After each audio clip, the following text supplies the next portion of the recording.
I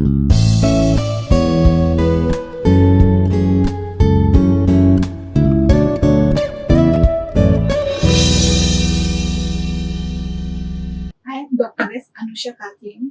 Today I am going to discuss one of the experiment in chemistry laboratory, that is TDS. This is a total dissolved solids in different types of water. We are going to find or measure the total dissolved solids in different type of water samples. So the chemistry is everywhere. So the chemistry it deals with the different branches of science, and that's why it is considered as one of the most important subject. So here the experiment which we are doing is TDS. So it was applicable in domestic and industrial applications. So the experiment is very worth to know. And here the outcomes of this lab experiment is which gives the implementation of the principles of water and analysis as well as for domestic and industrial applications.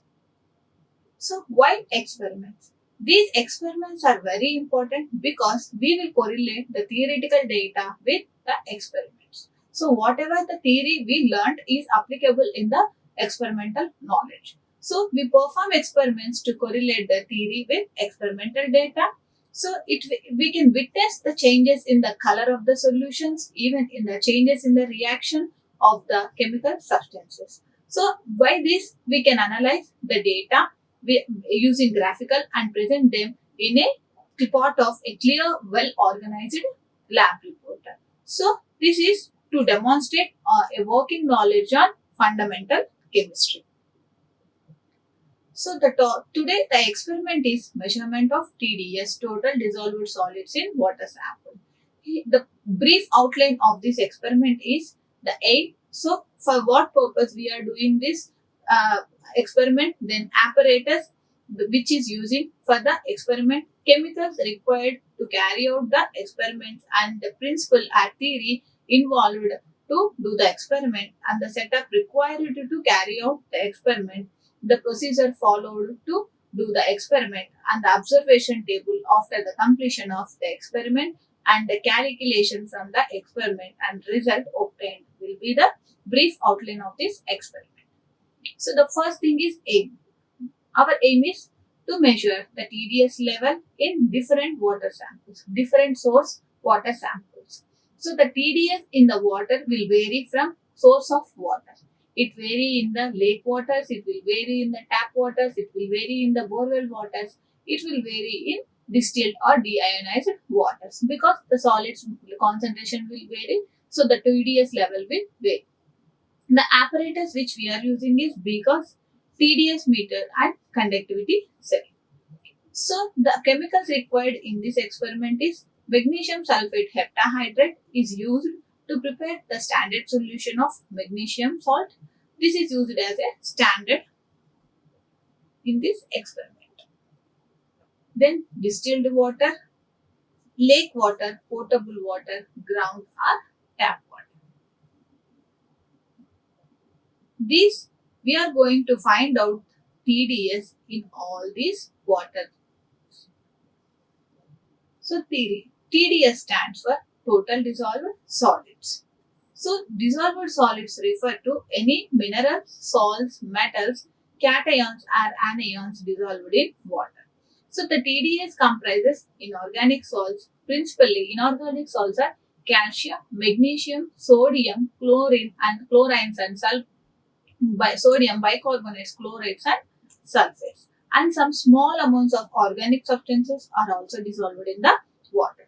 In general, TDS concentration is the sum of anions and cations. So the TDS is equal to cations, nothing but positively charged ions, plus anions, negatively charged ions. So if we measure the TDS, it will give all the negatively and positively charged ions present in the water. So this is the qualitative measure of the amount of dissolved ions present in the water. But it will give the amount of ions present, but it won't give the relationship between the ions present and the nature of ion relationship between the molecules.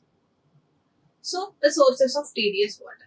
So these sources of TDS will be through the natural and artificial. So from where we are getting these solids into the water. So the in springs, lakes and rivers, they absorb rock minerals or sand or mud into the water, so they which have calcium and potassium. So this acts as a source. This is a natural source. Whereas artificial sources include uses of pesticides, fertilizers and disinfection process, chlorine from water treatment plants. If for the disinfection we will use chlorine gas, free chlorine gas is used. So this got mixed with the water and it acts as a source of chlorine, and pesticide fertilizers also play a vital role in the TDS of water. These are the artificial sources. So what problems with high TDS?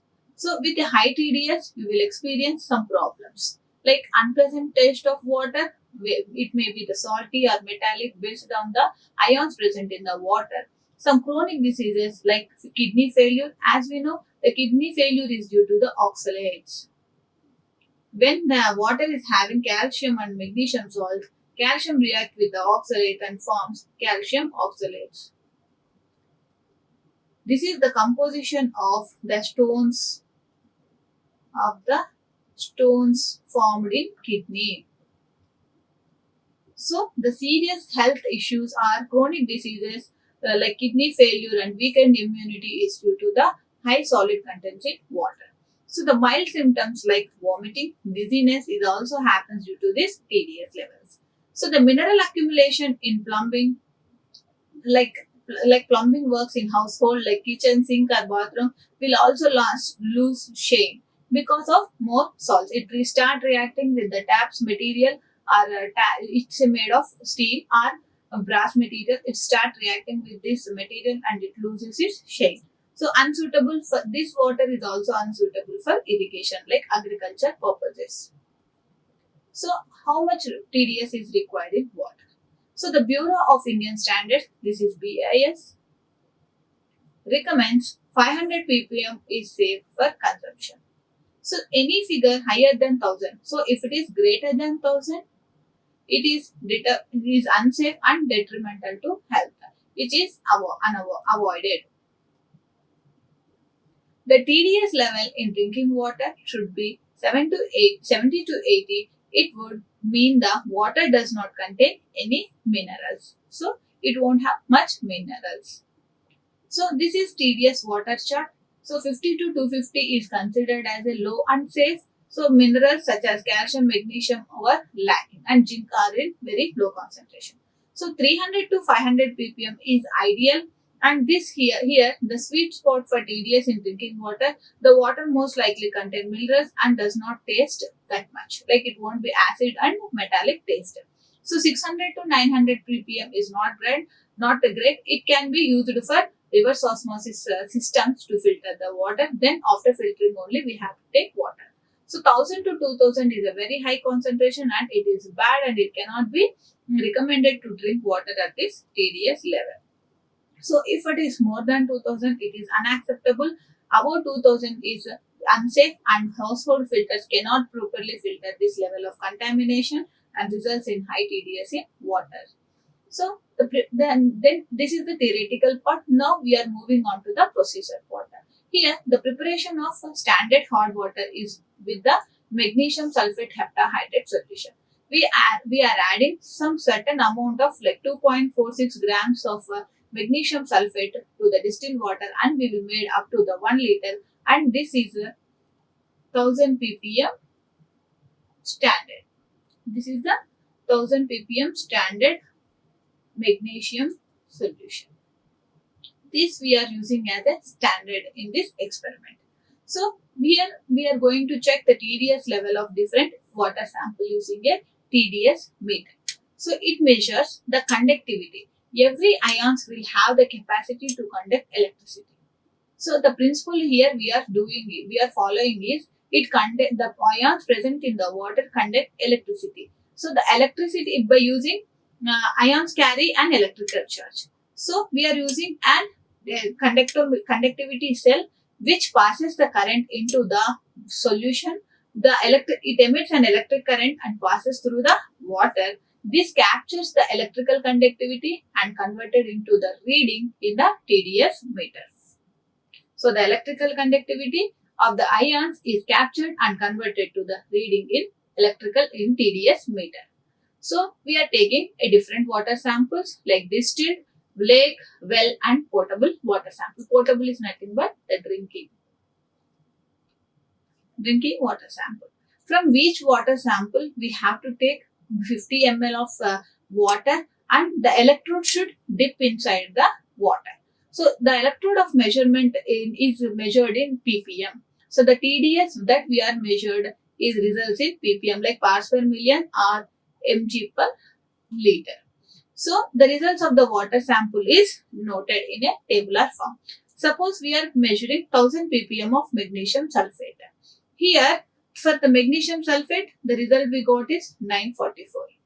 So again distilled water it's around 20 to 30. Again for the tap water it is around 350 to 400. So in the lake water it is around 1200 ppm. In potable water it is around 30 to 40. So these are all the TDS levels in ppm, parts per million or mg per liter. So the measurements or the units that we are measuring are ppm or calcium parts per million as calcium carbonate grains of hardness or moles per liter. We can express in any of these units. Total dissolved solids in water. How we are going to measure total dissolved solids TDS in water? This TDS is due to the mineral ions, cations and anions, maybe the inorganic salts like calcium, potassium, magnesium salts present in the water. So we are measuring the TDS in different source of water. One is the magnesium sulfate standard and which we prepared in the laboratory, and the drinking water or tap water and lake water and as well as distilled water. So different samples we are taking and we are going to measure TDS in all the water samples.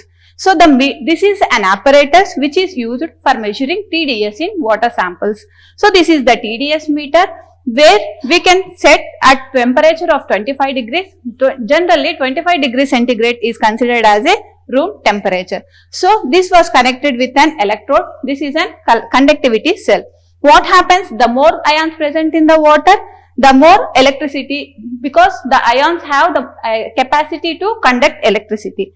So this is the conductivity cell. We have to wash.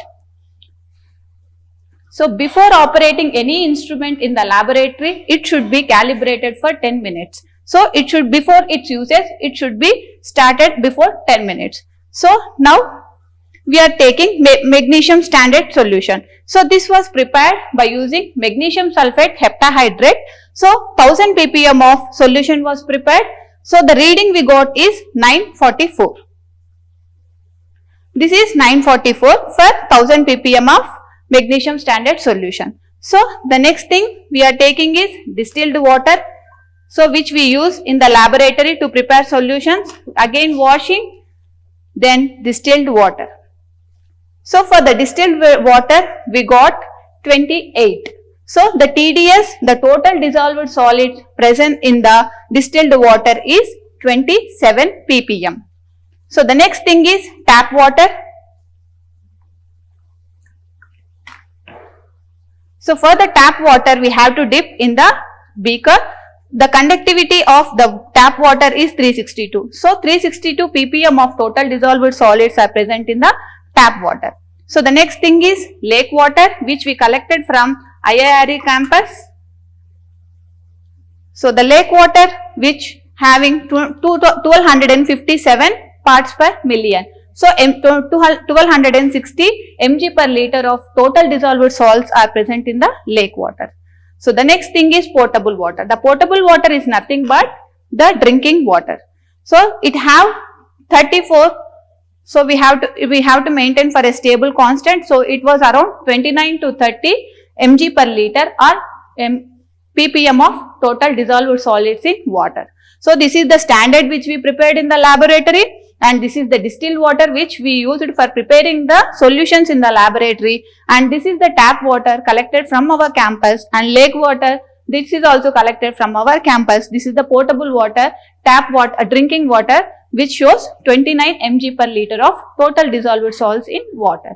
So this is an easy, accurate and easily measurable method to measure the TDS in different water samples. So the result is TDS of magnesium sulfate water when we dipped with the electrode, the electrical conductivity of the ions is measured and converted into reading, and for 1000 ppm of magnesium sulfate we got around 944.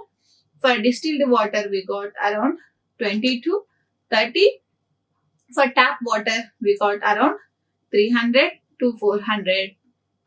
For lake water around 1200.